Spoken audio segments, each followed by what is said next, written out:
Ready? Ready? Hi, I'm so glad you're here today. If you're brand new, this is called Chocolate Cat Chat. And I basically rant a little bit about what I'm thinking or learning while eating delectable varieties of chocolate.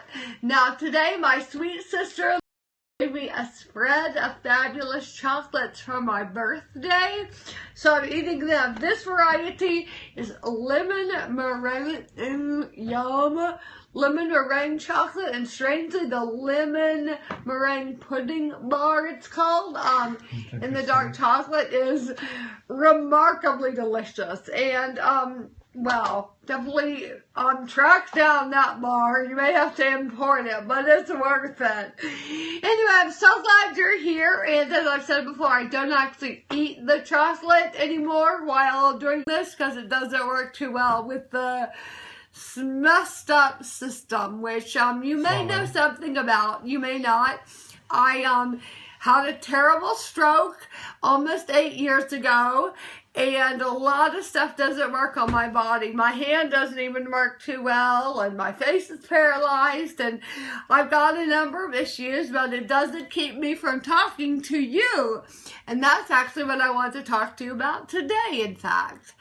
I've always wrestled, and potentially some of you have too. I'm going to go out on a limb and say this is probably universal, with passages in the Bible that talk about a gentle and quiet spirit. I think it's 1 Peter 3:4 that talks about that gentle and quiet spirit. And that's always something I've really wanted to cultivate. I thought I need a gentle and quiet spirit, and I don't got it. My nature is so opposite of that. I'm loud and bold, and how could I have a gentle and quiet spirit? Well, recently it has been impressed upon me that a spirit is actually different when you think of it. As a spirit is very different, in fact, than a personality. A gentle and quiet spirit and a loud and bold personality are not mutually exclusive.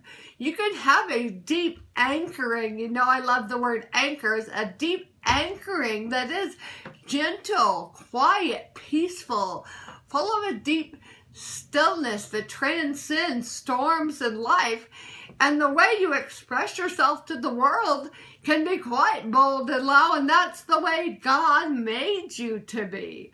I think we've really confused those in our world, and our culture is, and Christian culture is no better trying to, anyway, the enemy plays tricks in our heads and tells us we're both not enough and just too much all at the same time, and we feel like we just can't hit it. We just can't get it right. And the bottom line is, why are we trying to? Like, we don't need to ever hit it right. Just be yourself. And God uses that. You know, before my stroke, I always had an extroverted personality. I was always loud, I'm sure. However, with the fact that I'm deaf in one ear, I have a paralyzed vocal cord and a messed up speaking whole system. And in general, probably post-stroke, there is a deep desire to communicate and be heard, probably. And my whole system being compromised, etc., equals this very loud, almost ranting quality to me that I could feel very, wrong about. I could feel like it's just not okay and really not glorifying to God to be this way.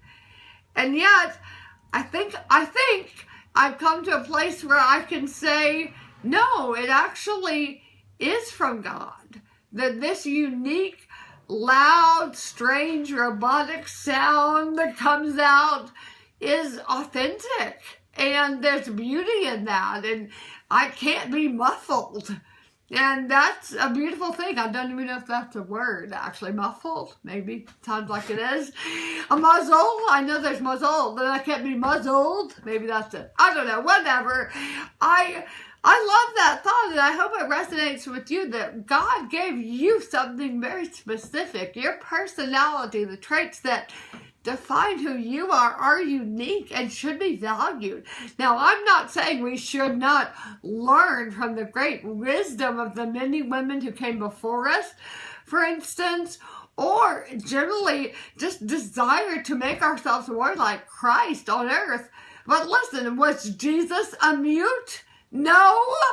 He proclaimed the truth. Let's do the same. I'm not saying you have to be one way or another, or I'm not saying you have to be anything, actually. I'm saying you be exactly who God made you to be, and stop worrying about what everybody else is doing or saying or looking like. And I know for me personally, I've spent a lot of my life trying to fit into certain categories, to be this or be this and do that and be here and look this way and say this thing, or don't say this thing but look this way while you don't say that or say this. And that's just all crazy town.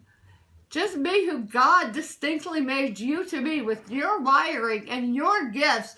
You are fearfully and wonderfully made, it says in Psalm 139, and God knows that. And you don't need to hold back.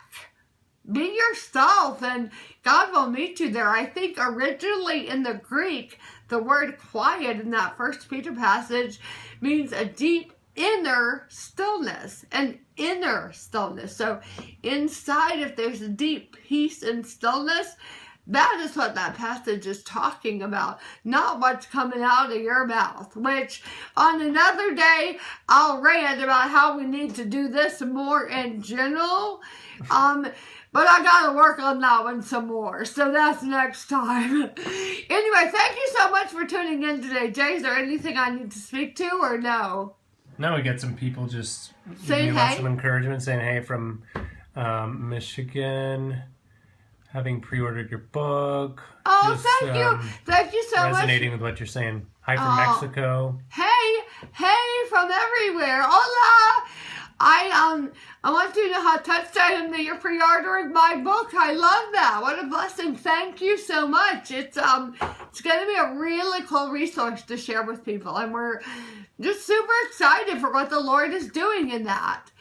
Feel free to go to hopehealsbook.com to learn more about our book, and go to hopeheals.com to learn more about me and my husband Jay. And somebody said your loud rant is a blessing to the Lord. Well, thank you. It's a blessing to be loud and to rant. And here's the thing, there was a long time where I was silent. There was a long time where there was no rant coming out because there was no words coming out of here. I was in the bed with a letter board trying to type out letters. I would hit the letter and it would speak the letter, and then I would spell words that way. It was this long, exhausting process. So now to do this, well, a little bit broken is a lot better than it used to be, and I'll take it, and you know what? He'll take it too. So thank you. Thank you so much for saying that, and thank you for tuning in today. God bless you. I'm going to go and eat some of this amazing chocolate now. See you next time. Bye.